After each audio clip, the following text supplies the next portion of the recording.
தருமபுரி மாவட்டத்தில் காவிரி கரையோரங்களில் உள்ள விவசாய நிலங்களை வெள்ள நீரானது சூழ்ந்துள்ளது.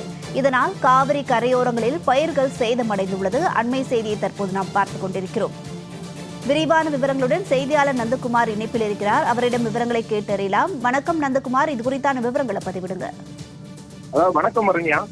கர்நாடகா மற்றும் கேரளா மாநிலத்தில் பெய்த கனமழையால கர்நாடகா மாநிலத்தில் உள்ள கபினி மற்றும் கேஆர்எஸ் அணைகள் அதன் முழு கொள்ளளவை எட்டியுள்ளது. அணையின் பாதுகாப்பு கருதி அணைக்கு வரும் தண்ணீர் முழுவதையும் உபரி நீராக தற்போது வெளியேற்றப்பட்டு வருகிறது. அதனால தமிழகத்திற்கு வரும் தண்ணீரின் அளவு அதிகரித்து வருகிறது. இதனால மேட்டூர் அணை அதன் முழு கொள்ளளவையும் எட்டியுள்ளது. முழு கொள்ளளவான 120 அடியை எட்டியுள்ளது. இதனால் காவிரி கரையோரங்களில் தண்ணீர் தேக்கம் அதிகரித்து காணப்படுகிறது.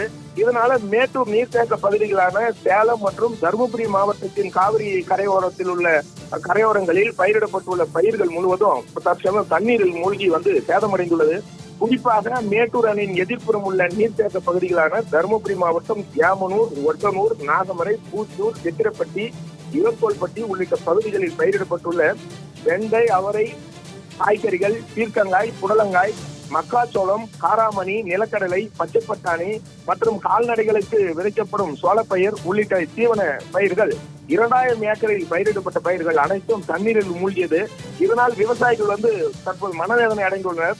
இன்னமும் 6 மாத காலம் தண்ணீர் அப்படியே வற்றாமல் இருக்கும் என்பதால் வாழ்வாதாரத்தை பாதுகாக்கவும் சேதமடைந்த பயிர்களுக்கு தமிழக அரசு உரிய நிவாரணம் வழங்க வேண்டும் என விவசாயிகள் எதிர்பார்க்கின்றனர். வருண்யா. நந்தகுமார், விவரங்களுக்கு நன்றி.